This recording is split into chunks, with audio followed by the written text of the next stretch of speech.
Cris é advogada, socióloga, especialista em direitos humanos e desastres.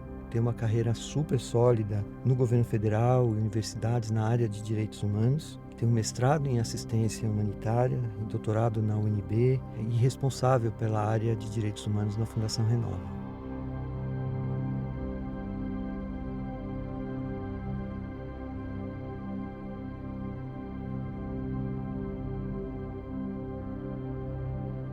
Cris, comenta um pouco qual é a relação da área de direitos humanos com grandes desastres e particularmente com esse que a gente está vivendo.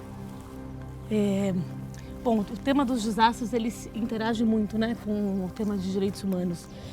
Nas Nações Unidas existe a estratégia da ONU para a redução de riscos e desastres que foi criada em 2000 e paralelamente também, né, o Alto Comissariado de Direitos Humanos tratou de caracterizar os direitos humanos como direitos universais, indivisíveis e interdependentes. Quando um desastre acontece, que é uma situação, né, que coloca em xeque a normalidade, ou seja, uma situação absolutamente excepcional, ela causa diversos danos e impactos aos direitos humanos. Então, a gente pode observar que uma vez que um direito é impactado, e por eles serem interdependentes, todos os outros direitos também são impactados. Da mesma maneira que quando um direito é realizado, isso propicia o terreno para que os demais direitos sejam também realizados. A gente observa que em cenários de grandes desastres, né, sejam eles naturais ou tecnológicos, eles só são chamados de desastres porque interferem na vida humana, né? E causam essa séria disrupção, digamos assim, na vida da sociedade. Quando a gente observa, e aqui nesse cenário, né, pensando no desastre de Mariana, quando a lama passa e, de certa maneira, né, causa diversos danos e impactos ao meio ambiente e depois logo as moradias de Bento Rodrigues, Paracatu e Gesteira, você já tem os danos logo em seguida às comunidades, a relação na vida em sociedade, né, de vizinhança, ao bem-estar das pessoas, à educação, à saúde, os impactos nas atividades econômicas. A gente vê pelo menos duas dimensões desse desafio, né? Um que é o desastre em si e o outro são as próprias ações da reparação que às vezes causam outros tipos de problemas para as pessoas, né? As ações emergenciais, por exemplo, elas são feitas em situações de caos, em situações de falta de conhecimento, de urgência, e às vezes elas causam problemas secundários, né? Elas causam efeitos colaterais. E à medida que o processo da reparação avança, a expectativa é que isso seja gradualmente reduzido. Como é que você vê essa progressiva melhoria do processo de reparação? A gente costuma dizer, né, que no ciclo, né, de gestão de riscos e desastres, a gente lida com uma etapa de prevenção para que esses desastres não aconteçam, né? Depois uma mitigação quando percebe-se que ele pode acontecer, então quais seriam os riscos que podem ser previstos e mitigados. Num terceiro momento, uma resposta emergencial, então a gente fala da assistência humanitária. A resposta tem que ser muito urgente frente a esse caos que se instala, né? Então, num primeiro momento, a preservação das vidas das pessoas, a assistência médica, as moradias, né, transitórias, temporárias, uma tentativa de não interrupção do acesso às escolas. Então esse é um primeiro momento da assistência humanitária. No segundo momento, a gente já caminha para um processo de transição, né, voltado para o desenvolvimento e para a reparação mais estruturante. O ideal é que a população possa fazer parte desse processo desde o início, né? Mas num primeiro momento, talvez elas estejam tão traumatizadas que seja muito difícil também não tem organização pronta, né? Exato, também não tem. É um caos instalado, né? É uma situação muito excepcional, né? Que coloca em xeque a própria, né? Os impactos são tão grandes que eles colocam em xeque a realização desses direitos, né? No segundo momento, quando as pessoas conseguem já se estruturar, se organizar melhor, é muito importante que elas possam participar desse processo de reconstrução, né? Claro. Porque, de fato, é para elas que esse processo são os danos, Existe, né? Exato. Para elas que esse processo vai fazer a diferença. Cris, uma das questões mais difíceis que a gente lida, né, é que grande parte das atividades são informais.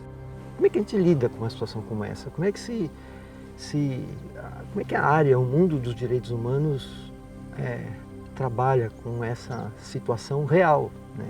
É realmente uma situação muito difícil. Acho que sob a ótica dos direitos humanos, no primeiro momento, né, se o desastre não tivesse acontecido, as pessoas continuariam fazendo suas atividades da forma como elas sempre fizeram, né? Até que, enfim, pudessem ser fiscalizadas pelo Estado ou não.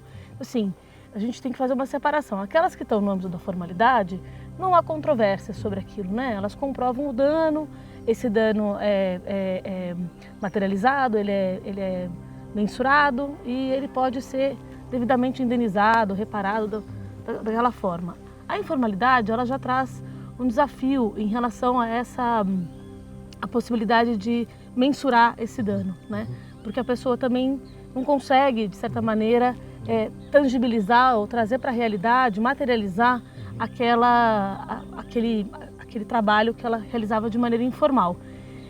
Eu acho que existem várias metodologias possíveis, né, colaborativas, construtivas, participativas, que podem trazer à tona outras formas, né, alternativas de comprovação dos danos que foram causados por um desastre.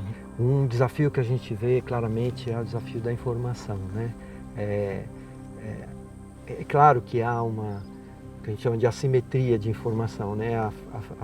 As organizações que estão na linha de frente da ação de reparação, com todo esse componente técnico, político, eles têm acesso a um conjunto de informações que é diferente desse conjunto de informações que vem da realidade local, né? Então você tem desbalanceamentos muito grandes do ponto de vista do que está acontecendo, de quais são as soluções, de qual a melhor forma de lidar com tudo isso. Esse desequilíbrio de informação é abordado de que forma dentro do universo dos direitos humanos? O direito humano à informação é um direito muito importante, né? Porque se a pessoa não tem informação sobre aqueles direitos, não consegue acessar as informações, ela não consegue devidamente lutar pelos seus direitos e realizá-los, né? Então, é muito importante que ao longo do trabalho, do processo, né, da reparação, a informação seja o mais transparente, o mais preciso, mais clara possível também, porque não adianta nada a gente falar uma linguagem que as vítimas não vão entender, né? Ou elas falarem uma linguagem que as pessoas que são os agentes da reparação também não vão entender. Então, a gente, especialmente um processo muito grande, né, nesse processo de negociação, né, da reparação, também da comunicação não violenta. Eu acho que essa é uma saída muito importante.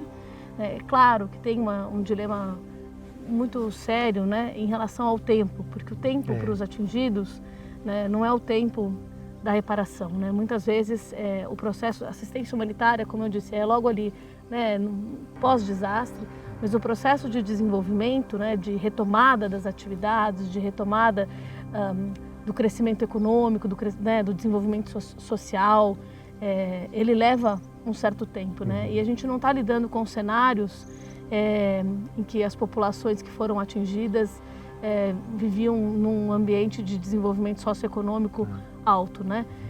Então, os cenários de vulnerabilidade, eles foram agravados a partir desse desastre. Então, o desafio, né, desse processo da reparação, sob a ótica dos direitos humanos, é justamente esse: fazer uma reparação com equidade.